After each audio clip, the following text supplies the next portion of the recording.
Yes. Hello, everybody. Welcome to Bill and Ammon's Bogus Hangout. I'm going to have our guests introduce themselves. Terry? Terry Van Horn, Webmaster T, not doing any work right now. Doc? Doc Sheldon here of Intrinsic Value SEO and not managing to get much accomplished either. It's hard to concentrate these days. It is. And I'm Bill Slawski of SEO by the Sea, and I'm the Director of SEO Research for Go Fish Digital. So we keep on having non-SEO issues, just stopping everything. We've got a country filled with riots and politicians who may be aware of systemic problems, but not how to solve them or get people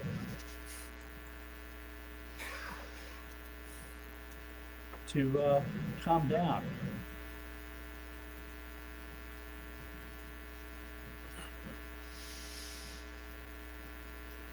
And the economy is taking a pretty drastic hit in light of both events.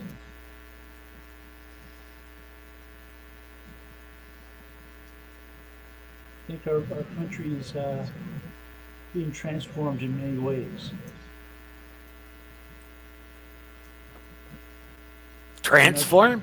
Transformed, yeah. I don't think it'll be much different than the riots they had in the 60s. Didn't really change much. Well, I think the 60s did make a lot of changes, but I don't think that society is as receptive today as they were in the 60s. So it will probably have less effect in terms of beneficial change, but I think the detrimental change may be much greater. But Doc, was it the riots or the creative people of the time, the music, fucking the people of our generation? We just wouldn't stand for it. You know, we just didn't believe in that shit. Well, and that's why these days, I think, when I say society is less receptive, I think that people in the United States these days are much more complacent, lazy, willing to abdicate their thought processes to somebody else, whether it be the government or a social media platform or their next door neighbor. I just think that basically we're much less involved and we're much more self-centered as a whole. Not everybody, obviously, but as a whole than we were back in the 60s. I mean, we're talking 70 years ago. I'm sorry, 60 years ago. It's just, there's been a lot of changes. And I think if what we have seen today had happened in the 60s, we would have already had a state's convention. We would have already had a hell of a lot of congressmen out of work, probably a president in jail. You know, things just are being swept under the rug that would never have been stood for. Well, I believe in the complacency because, you know, when I think a lot of young people, especially young blacks, just see, you know, this ain't going to change. This ain't going to change for me. You know, opportunities just aren't going to happen. And so they're pissed with good reason. Yep. You know, because basically the jobs, and, you know, not to be racist or whatever, but the jobs that went to China were for the people, a lot of them were in that group. Again, we're back to that, but, you know, I think it's time we bring manufacturing and we start making our own shit again. We can't trust the Chinese. That's my thought, anyhow. You know. Well, and even if China was a friendly nation, it's just financially stupid it's like doing all your investment in just one fund. You want to diversify. You want to have the ability to absorb things and you know, absorb change and be flexible. And when you put all of your market in one country, whether it be an innocent thing or a hostile action, you're vulnerable. Everything is being commoditized as a result. Well, Everything has been commoditized as a result of moving all manufacturing, or the biggest bulk of it, to China and elsewhere. Not just China, but I know it goes elsewhere too, but that's a big part of it. That's a And big vulnerability, yeah. and the thing for me is I think they make crappy products. You know, it didn't surprise me when a bunch of masks come back because they weren't manufactured properly. Well, they don't give a shit about how things are manufactured because they're not going to use them. I have sourced a lot of products out of Asia before over the years. And Asia is well, okay. Sorry. I remember back in the 60s when if you saw made in Japan, it was a joke. It was trash. Okay. Yeah, trashy. That's what my dad called it. We started to be more demanding, and they started to meet our standards. And now, made in Japan is some of the best products in the world. Okay.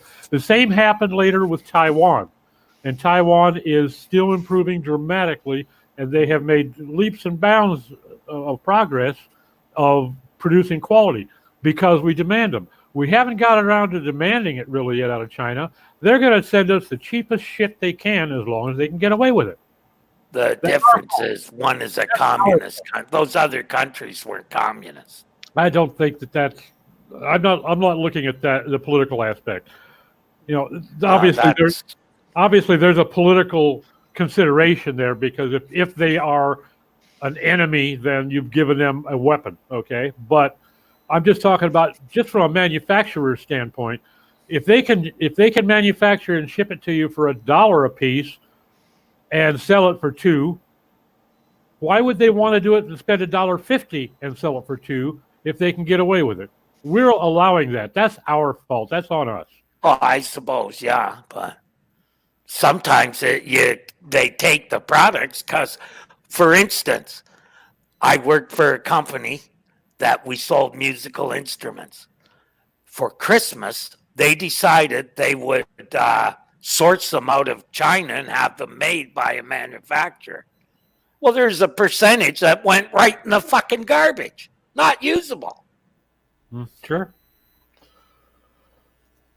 Now, I have had to do that where we were bringing in, we might be spending $1 million a month on materials or sub-assemblies out of China, and it was written right into our pricing. We knew that 15% was going to go in the dumpster. Yeah. So you figure out how you can get rid of it and get something for it. But that's the way that our pricing structure was set up. We had our G&A and overhead markup, we had our profit markup, we had our scrap markup on the front end. What does that say? That says they're not holding them to a standard, they're just writing it off. Exactly. Right, instead of holding them to a standard. And that particular company, their situation was such that if they wanted to hold their feet to the fire, they were going to look at maybe 3 months of not being able to sell product, which would have shut their doors. Yeah. Their cash flow was too tight to take a 3 month. Their cash flow was too tight to take a 3 week hit. So they would have gone out of business by holding the Chinese feet to the fire. It was a trap of their own making, but it was a trap. Yeah. Oh no, I wish, I've never believed that was the best way to do things, have everything made in China. I never believed that because I don't think the part of the problems is the good jobs got sent elsewhere so we could get done for $1 what we used to pay people $15, $20. Well, right. So they commoditized everything by cheap labor. By the same token, Terry, who makes a better automobile than the Germans? I would argue nobody, okay? Sourcing all of our automotive manufacturing out of Germany would be equally stupid because what if something happens in Germany and they can no longer deliver? We're shut down, okay? Right now, 77% of the electronic componentry put into U.S. sold products, 77% is sourced in China. Whose fucking bright idea was that? All they got to do and this has been going on for years. All the Chinese have to do is say, you know what? We're not letting any ships sail for the U.S. in the next 90 days, and they would destroy our economy. And as consumers looking for labels saying made in the US, often those things are made out of parts that are built They're somewhere else. assembled in the United States. Yeah, They're it's just- made in China. There's a Just have to difference. have final assembly to be made in USA justified on their label. Which makes it tough for consumers to do anything. Yep. Well, It's just think if the Chinese decided, oh, let's not allow any more chips to be sold to the United States. And by the way, we're in charge of Taiwan now. They would basically own the market, oh yeah. and they could make their own prices, and everyone would have to pay.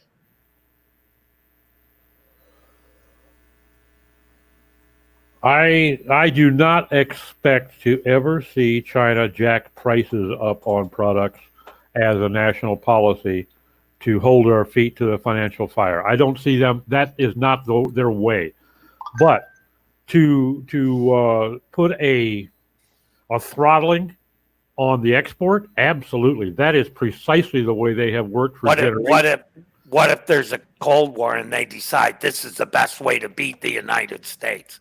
Well, Just like how the United States beat Russia, basically. They would stop us from getting those components rather than make us pay through the nose. Because all we do is print more money, Terry. We don't need to have gold to back it up. We just crank the presses up to full speed. Roll out the presses. What people keep forgetting is the way that Asia in general, particularly China, has their philosophy towards any sort of a conflict has always been long term. We think of how are we going to control the market for the next 5 quarters? Okay, they think how are we going to control over the next 10 generations. Yeah, they're thinking 1,000 years ahead, and they're perfectly content to take a beating for 8 generations, as long as they know that they're ultimately going to win. That's the way they have always thought for thousands of years, and I don't see that changing. And it's working for them. It's working. I think you're going to start seeing stuff come back, being made back in the United States and Canada. And I think China's following some really smart policies in terms of things like artificial intelligence. They are much ahead of us. Oh yeah, big I time. mean, yeah. They're actually putting a lot of energy and a lot of power into developing expertise that we don't have. We're not keeping up with. I saw an interesting paper, an article here a few weeks ago, a report on the amount of high-tech stuff that had been somehow leaked, stolen, pirated out of Japan that has been directly linked to the Chinese government. Japan is the only country on the planet that is right now able to compete on a relatively equal basis with China in terms of technological ability. And China is robbing them of that at every turn. Now, if we were further ahead, they would be concentrating more on us. But we're not. We're getting what we have. Because we're buying everything from them. Why bother with us? No, but I mean, in terms of technology, most of what we have that you could consider cutting edge stuff was we either got from the Israelis or we got from the Japanese. We're not developing that much inside the United States. We're getting it through trade agreements with Japan and Israel. Most of our medical advancements are coming out of Israel. Most of our high-tech and robotic stuff, most of it is coming out of Japan. And the majority of what China is doing, they're bolstering with what they can steal, but they've also got a very highly funded, very focused industry on developmental of high tech. What they're doing in robotics is scary shit. Yeah, I heard a thing this morning here in Canada. There's a telephone company called TELUS, and they just gave their 5G work to Ericsson. And guess who the competitor was? Hawaii, no? Yeah. Yep. Yeah. But I think they did it because we're pretty nervous here. The president of that company, we just had her okayed extradition to the United States for bank fraud. Oh, really? And they basically said that they literally took two Canadians and said, these are for that guy. You put him in jail, we're putting these two guys in jail. And basically linked them.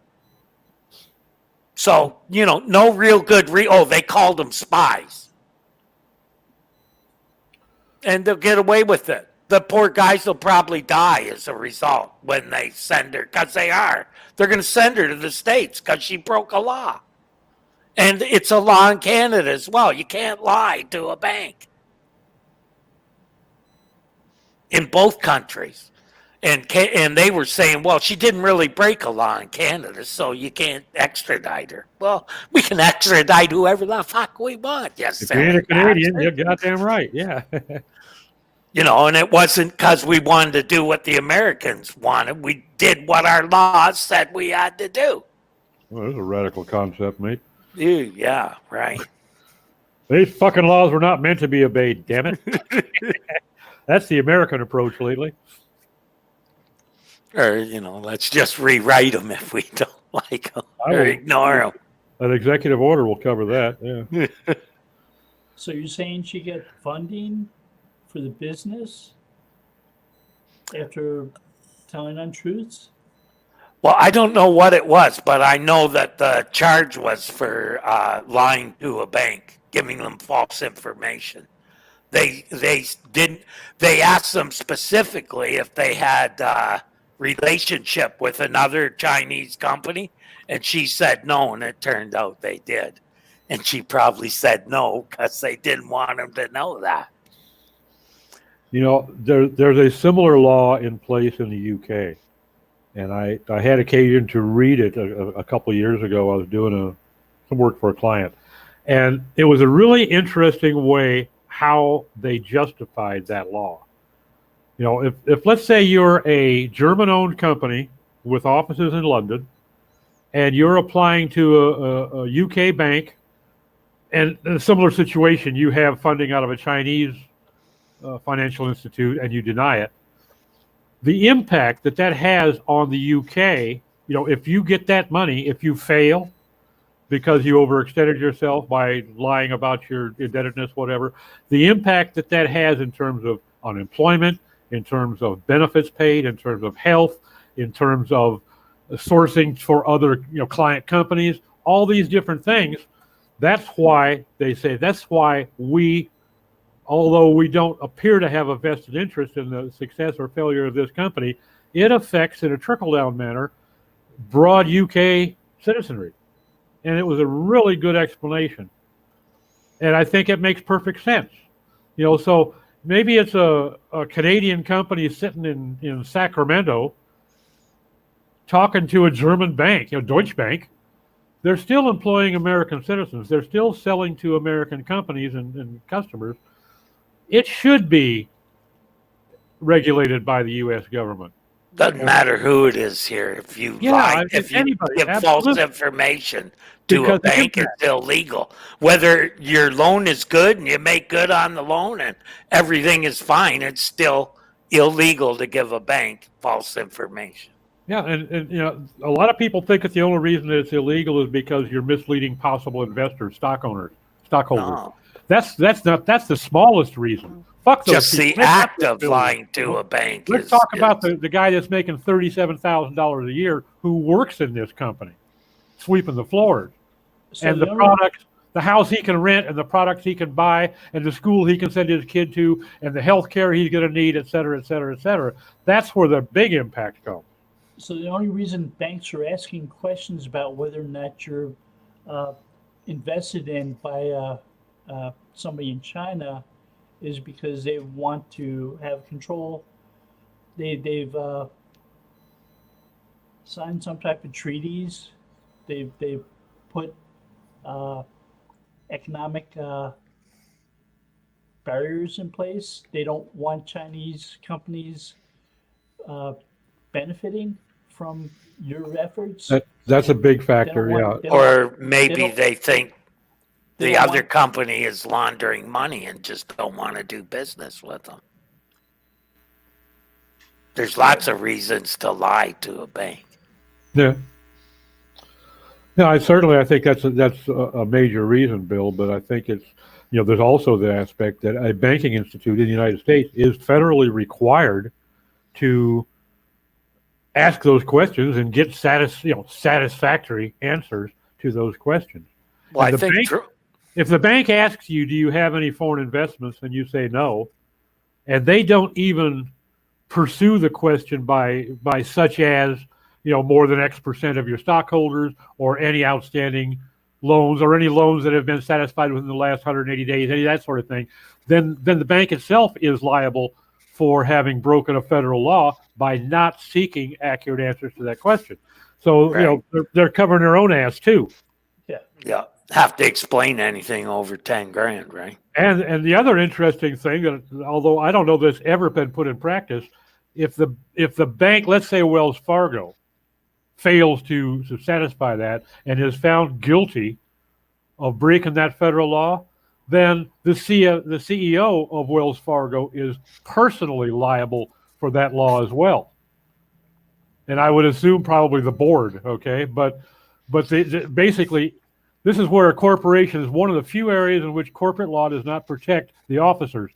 If you're breaking that particular financial institute law, then you are guilty of, I don't know what the Bankers don't go to jail, Doc.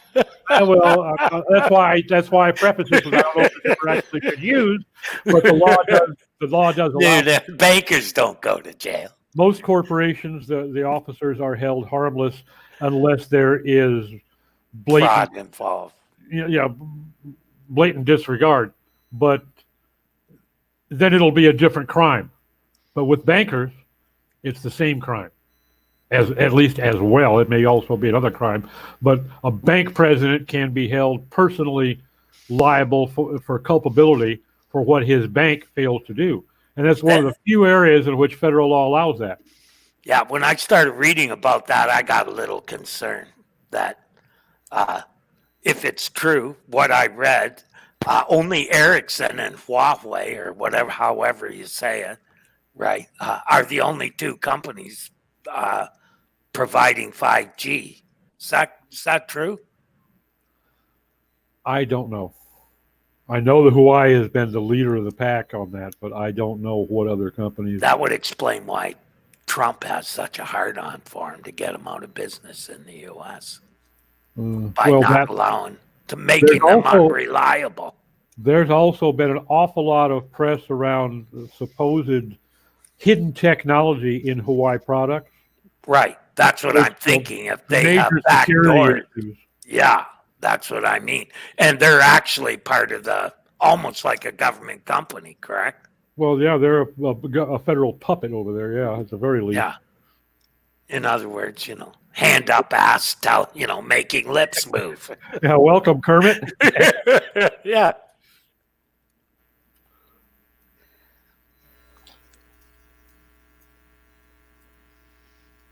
Okay, so how about if we switch topics? About time. He's going to want to talk SEO now. Watch and see. SEO. Yeah, I'd like to. I knew it. He always tries to get us off topic, Terry.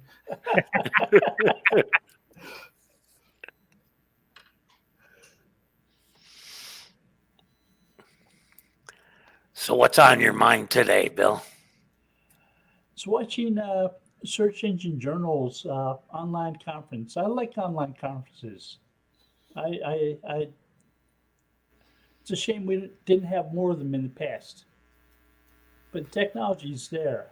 There's really no need to have to travel half the country, book a hotel room, and actually go to a meeting hall for a conference center. Yeah, I mean, rather than spend $5,000 on a PubCon trip, this makes a whole lot more sense. I suspect that we're going to see a lot more digital conferences going forward, long term. So how would they finance Yeah, they can. those? Well, yeah, you can. Sponsors. but How? Nobody will pay for videos. Me and Dave can tell you that story loud and clear. Well, there's a couple battles to fight there. One is the fact that most people go to conferences primarily for the networking capability. Right. You can't replace the networking. That's the only reason I went to a conference. Because most of the people, I went in the room and I thought, this guy's a fucking idiot. What am I doing? Wasting this? How do I get this back? You know. The platform that SCJ Summit used, I was rather impressed with today. And you were in there too, Bill. Yeah. I was not overly impressed with the networking aspect. I think that giving me the ability to look and see who's available and decide, ooh, I want to talk to him, I want to meet her, would make a lot more sense than just take like speed dating and whatever random talking head is available. I didn't like that much. People, there's a chat window next to where people were speaking. You see the presentation screen and the chat's next to it, and people were typing in these multiple paragraph questions to the speakers that the speakers will never see or answer. Yeah. Yep. And they were completely unrealistic. It's like when somebody asked me in Twitter, how do I fix my website? It got hit by an update. Okay, but here's my thing, right? I can do that now. I don't need anything other than an address on Skype to do that. Right? Yeah, but all I need to do is figure out the guy's name on Skype, and I can do exactly that. And you should be able to network effectively at a conference without asking somebody for their thesis. Yeah, you got to get them drunk to get the real information, Bill. Got to get them drunk first. I've seen a few places that they're trying digital happy hours. I'm not sure how effective those are. Moderately. I've attended several of them. There's some good stuff that comes out occasionally, and there's a lot of just shooting the shit too, of course. But yeah, there's nothing like that's the only reason that I like conferences is go out to dinner afterwards with a bunch of people and have a good time. I get think a lot better information. I think what is likely to happen is that people that think like you, Terry, that there's no way in the hell that I can replace a physical conference with an online. I see there's certainly some validity to that, but I think that there are also a lot of people that thought it can't work. And if they try a few of these and see that, okay, it's not the same, but I saved $5,000. I saved $9,000. Okay. And especially for the sponsored companies that, none of these guys are setting up a booth at PubCon for less than $25,000-30,000. I guarantee you, if they're there for the whole show, they're spending $25,000-30,000 minimum between getting their stuff together, getting it there, and renting the booth and all. It's pricey as hell. If they could do that for $1,200-1,500 online and see some benefit out of it, they're going to have to do the ROI analysis and determine, whether or not it's worth their while. I think that we're going to see more companies leaning towards this because it's more productive than they ever thought possible, much like it's more productive than they ever thought possible to have a lot of people working from home. A lot of companies have been just totally dead set against that notion because I can't control it. And they're realizing I don't need to control it. Controls itself if people don't have the work done. Hey, if they're not doing the work at home, they aren't doing it at work either. Exactly. They got a hard drive full of porn. So I think we're going to see a shift towards it. It won't ever 100% replace the networking, obviously, or there's just the social aspect of it. But if you look at, for instance, SCJ, I don't know what they charge, but if I was as a exhibitor, let's say I would have to spend $25,000 to be there and rent a booth and Never mind all the printed material and the meet and greet and stuff, just to be there as an exhibitor. And I can now do it for $2,000. That's more cash in my coffer, okay, that I can spend someplace else. If I can be a sponsor On a real conference. well, no, but if I can sponsor their online for $2,000 versus 30, that's a plus for me, okay, and a plus, when you weigh it, you're willing to give up, have some negatives, and hope that they're overcompensated for by the pluses. Yeah. It's the same for me as an attendee. Rather than spending $1,400 for a ticket to go into the conference, if I can buy into it for $75, hell, sign me up, and I'll take my 2 employees too. It's worth it because I'm not having to buy the hotel and the air tickets and the meals and the drinks and all this other bullshit. Oh, I understand the monetary, but that's 90%, 100% of what I've heard in a conference, I could have got offline from the same person. But you didn't. In a lot of cases. But you didn't, okay? There's the key. How do you know I'm not? That's why I'm saying. You probably are now, Terry, but what I'm saying was at that time, the obvious option was go to the conference, okay? Now there are new obvious options that some people can look at. And one of them, for instance, if today's SEJ Summit was able to further refine that networking function to be a little bit more attendee friendly, then I think I would see that personally as a major plus, okay?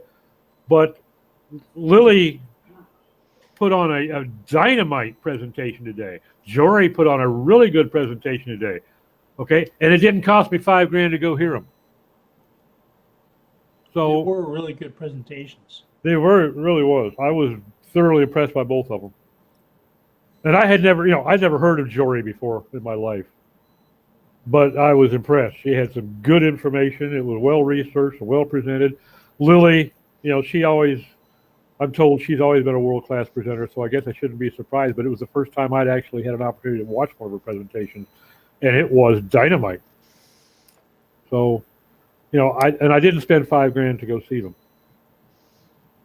And the only reason I go to the conferences is to talk to the people in person that I see online.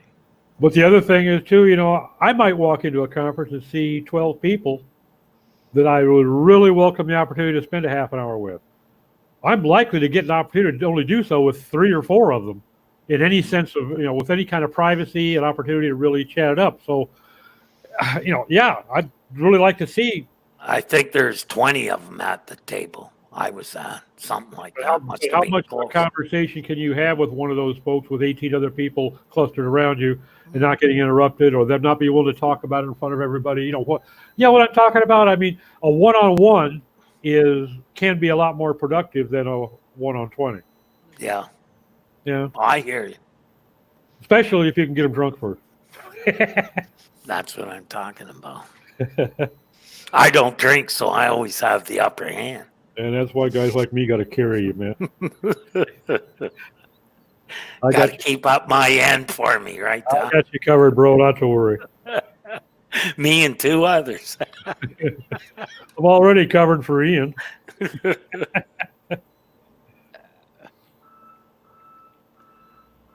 I still remember going to SES like 2005 and watching Matt Cutts go off to an Irish bar around the corner with a bunch of black hat SEOs. Yeah. With the intent of getting him drunk. And good luck with that. With him drinking ginger ale, it wasn't going to happen.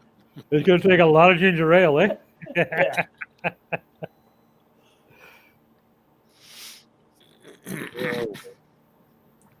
In the meantime, they're getting drunk and telling him all about their stuff. It probably was the other way around, yeah. Yeah, if he was still kicking around our industry, now I might be tempted to spend the money to go to PubCon just for the chance to sit down with him for a half hour. That would be fun.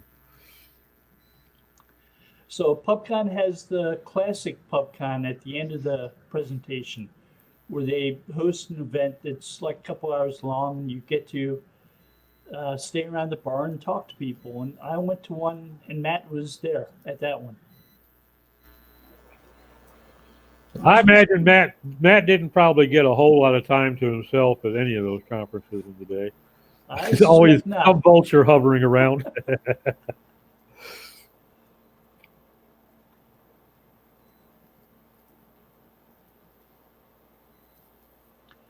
It's probably good training for him in the digital government role he's in now. Yeah.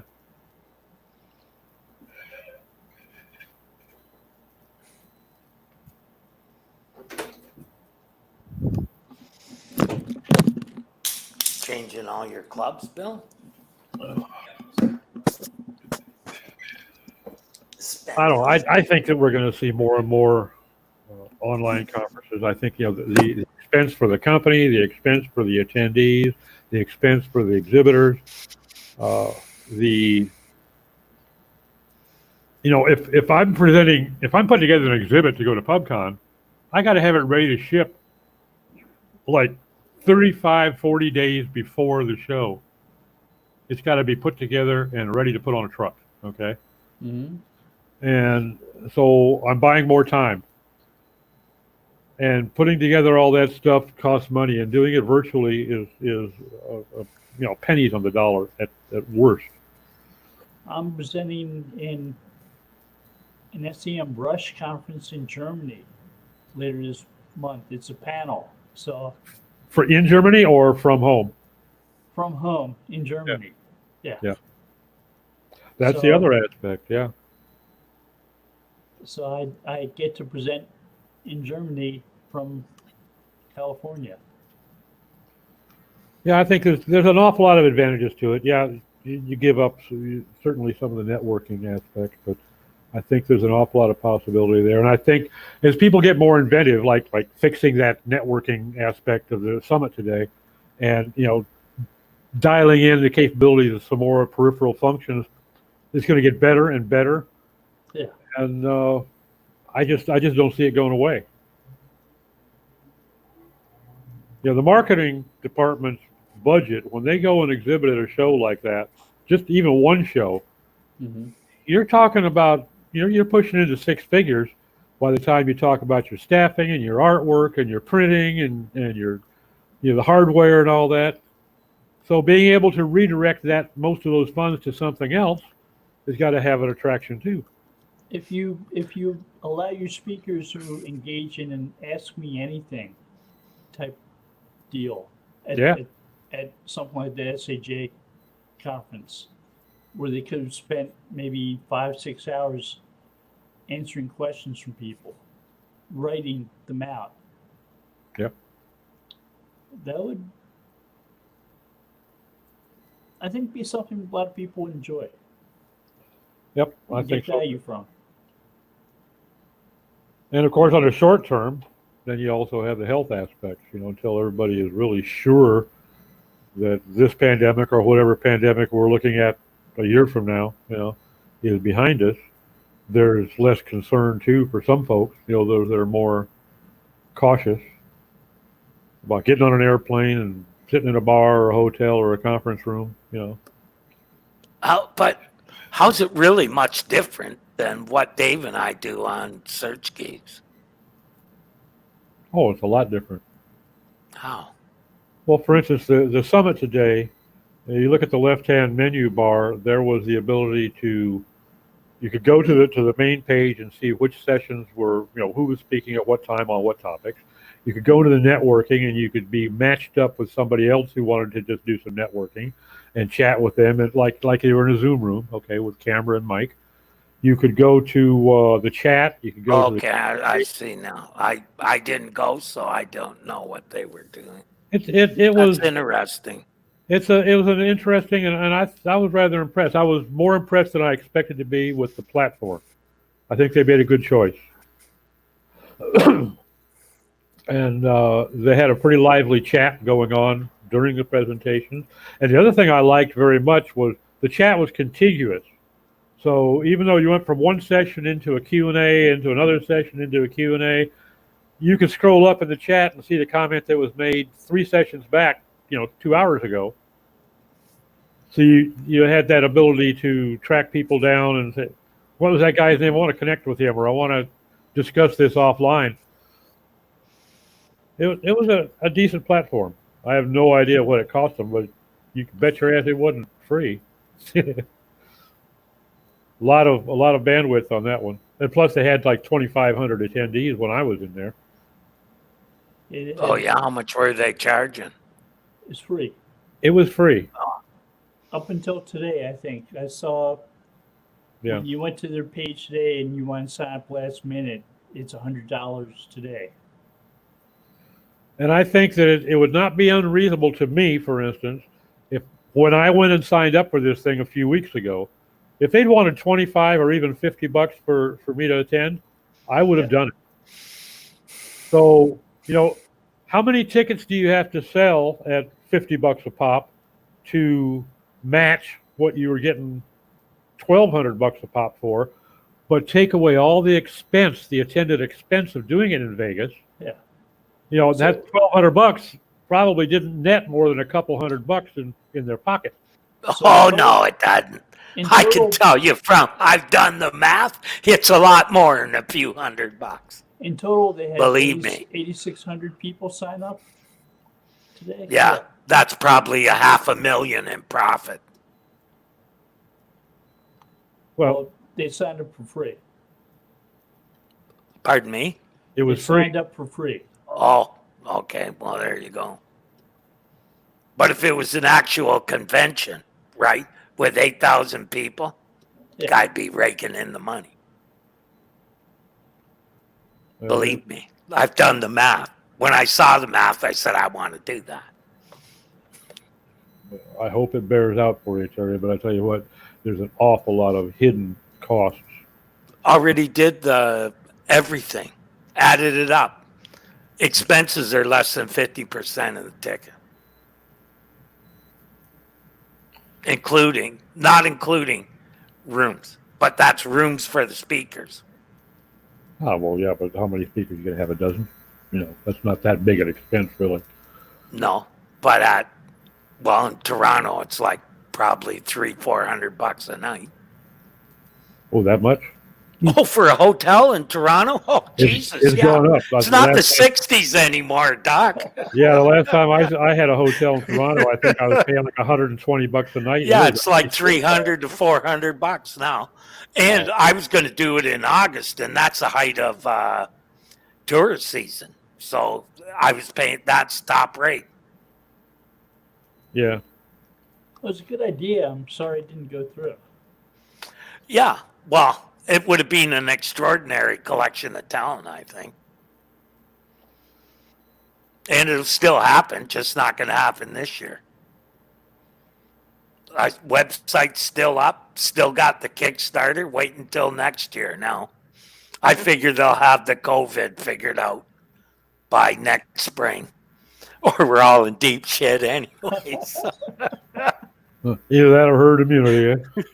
Yep. One way or the other, I think next year we'll be able to have it for sure. And it actually showed me what I could kind of do with SEO Pros in the meantime. So working slowly at that in between golfing. In your spare time, eh? Yeah. Virtual golfing. I get up and play 18 every morning. That's healthy. For the mind, I guess. Play best golf courses in the world every morning.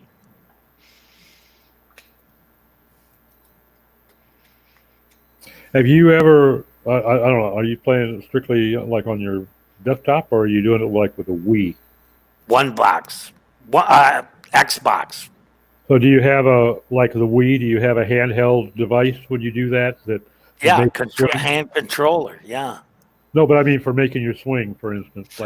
It's done in the toggle switch. Okay. Yeah, but it's kind of like a swing in golf. It's all about timing. And I seem to have the same problems I had in the real game. I still hook and slice with the best of them. Oh, yeah.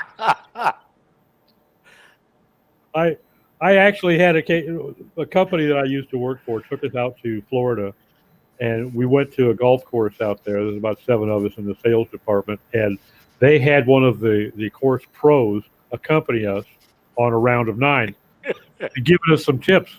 And I got up on the tee and I made my initial drive, and it was like a 420-yard hole. So I made my first drive down the fairway, and I turn around and look at the pro, and he's sitting there shaking his head, trying real hard not to smile. I said, go ahead. I got thick skin. Tell me what you think. Well, the only thing I'm thinking right now is I've been doing this course for 12 years. And I've never fucking seen that bad a slice. Thank you very much for your input.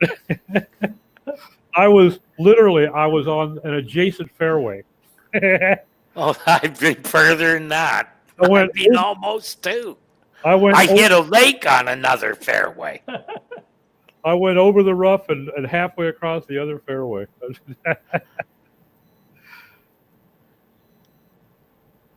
At least I'm consistent. You can play it. You aim for the next hole and it goes to the one you're going at. Just turn 20 degrees to the left and play your slice.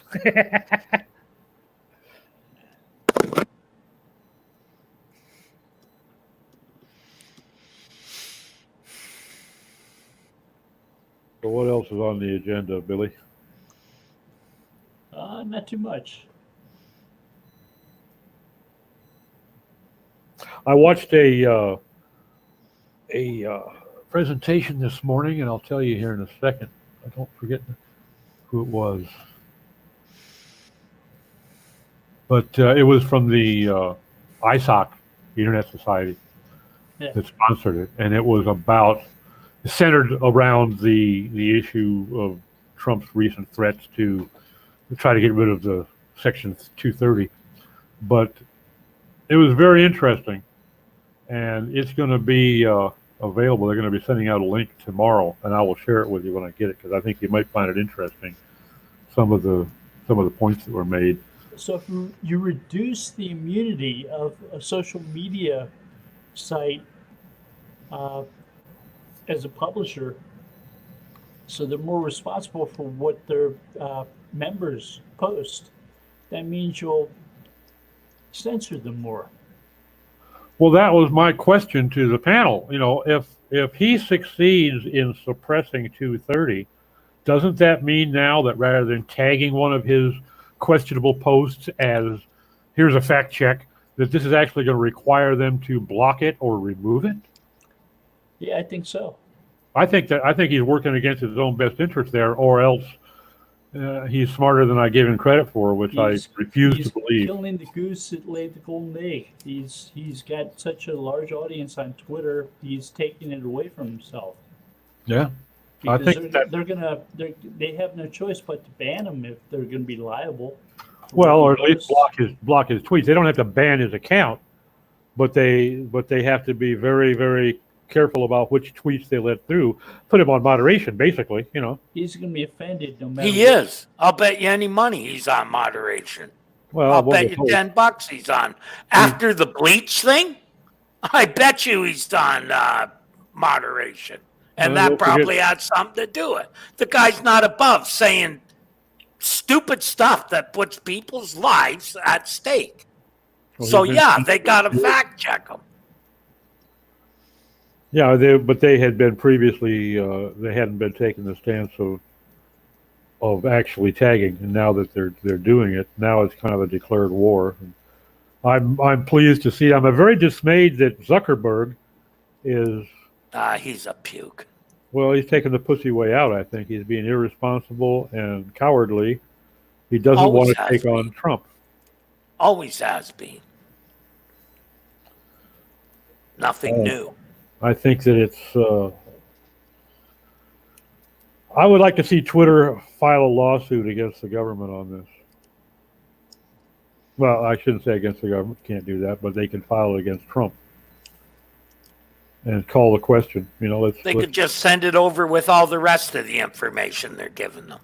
The problem is that unfortunately I don't have any confidence today in the Supreme Court ruling that might come out of such a suit. Because this last suit, it should have been, as far as I'm concerned, a unanimous decision. But they can't barely just won take 5-4. that. They can't just take that away from social media, though, Doc. That would affect even you, who has a web, or Bill especially, who has a website with comments. He's responsible for shit other people say on his website. Correct, Bill? You're preaching to the choir, buddy. I understand. You know that's not fair. It's like, you know, that's so one-sided and only about one person, him. Well, it's illegal on two fronts. On the one front, 230 is in place, which prohibits this from being done, and the other is that he is overstepping his bounds, not only in his presidential powers, but in literally bullying someone for political causes, for political reasons. You know, that is, damn it. You know, there's a difference. Any president could have done that. The problem is Trump actually does it. You know, it's one thing to have the power to do it. It's another to use it. And Trump is irresponsible. He doesn't use it properly. He doesn't have the power to do what he's doing with this executive order. He does what he wants to do. Executive orders do not. Regardless of whether it's right or wrong. Yeah, Well, they do. then if he can't do it, the courts will just laugh when they come in front of him and say, hey, can't do that. Do you really That'll think? be the end of it. Do you really think so? With all the Supreme Court appointees that his party has put in there? And I the way would hope that they would see the nonsense for what it is. And I think they're smarter than that, Doc. I used to think that, but I tell you what was Bill's that last not so decision, sure either by the looks. Bill, what was that decision that the Supreme Court just ruled 5-4 on just a couple days ago? With Chief Justice Roberts Yeah, joining with the Justice. liberals. Yeah, Roberts actually swung it. Yeah. Then that was nip and tuck there, buddy. Yeah. And that should have been a unanimous decision. What was that on? You recall the particulars on that, Bill? What the case was? No, I was just startled that Roberts was a swing vote. Yeah, I don't recall it now, but it was an important one, and I thought that I was dumbfounded that it was only 5-4. I would have hoped to see that something like 7-2 or 8-1 or unanimous. Struck down like Just flat hammered, but they just barely, and only then because one conservative member actually swung. Oh, Because okay. Roberts has been, I've always felt like Roberts was professional and as unbiased as more unbiased than I hoped. We'll put it that way. Roberts is very careful about what he votes on because a lot of times, if you don't go by the doctrine of stare decisis, that previous decisions of the court should hold for a while, then you have a very chaotic court. Yeah. And it's like it's subject to mood swings. I think he takes his responsibilities pretty seriously, but anyway, I just don't have any confidence anymore that the Supreme Court is going to make the right decision and support the Constitution. I'm more concerned that they're going to support their president than the Constitution, which is 180 degrees from what it should be. Yep. Right. They're supposed to be a check and balance. Right. On the executive branch. If they aren't doing that, then they're not doing their job. They're just taking up space. Yeah, they're not supposed to be rubber stamp. Right. That's how the most important things get passed.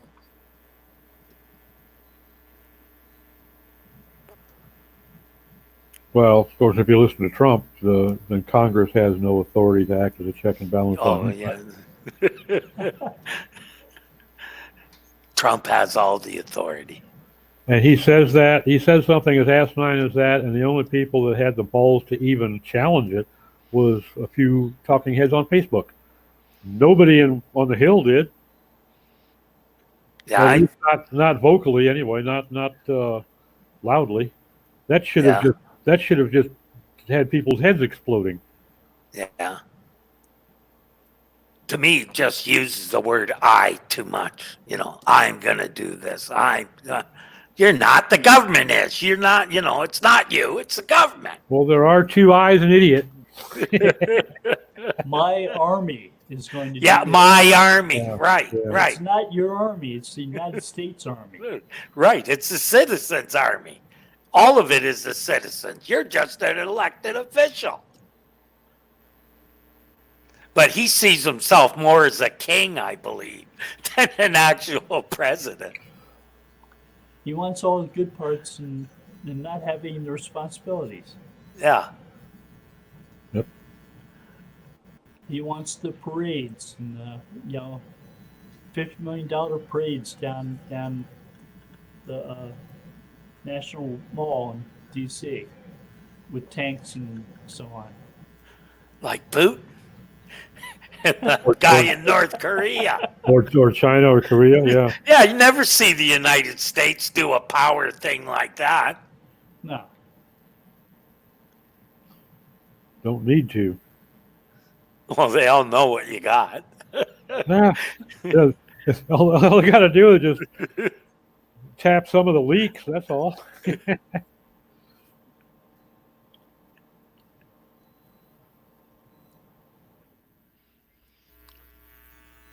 Anyway, as soon as I get that link, Bill, I'll share it with you because you might find some of it interesting.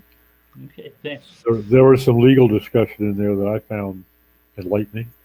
Can you still see that stuff on SCJ Talk? It's going on all day, but it's there. They said today that it's going to be next week sometime. They will be sending this stuff out, so you'll be able to see the recordings next week. Mm. So if you like, I'll share it with you when we get it. But it's figure 6 or 7 days out.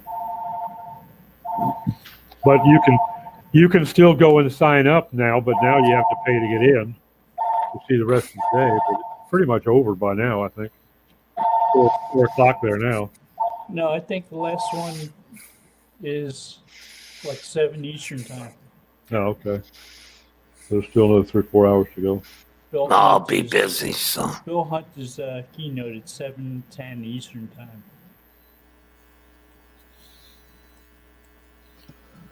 Yeah, I was really upset. One of the sessions that I really wanted to hit was Aleda's, and I got sidetracked here and missed the first half of her.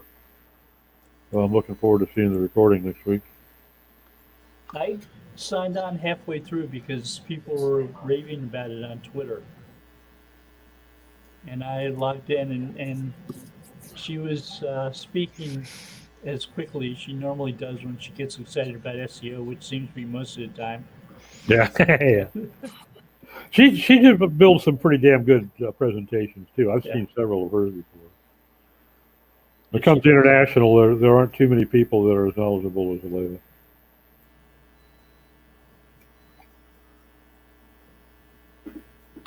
And she knows her stuff really well. Oh, for sure.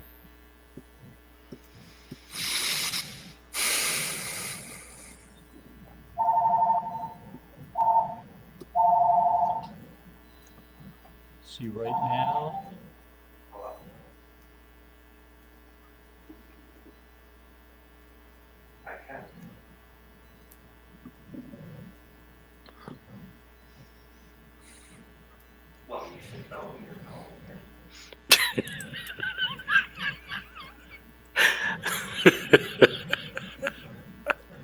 Is there something I can help you with?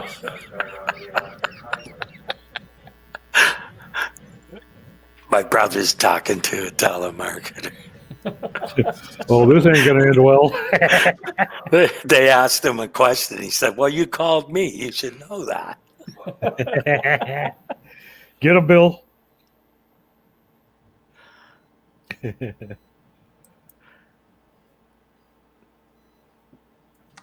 All right, well, I think that's it for our show today, guys. Thank you. Thank you, man. Mm-hmm. Get some SEO topics for next week. We need to do that, I think. Yeah, I'll go read some stuff before.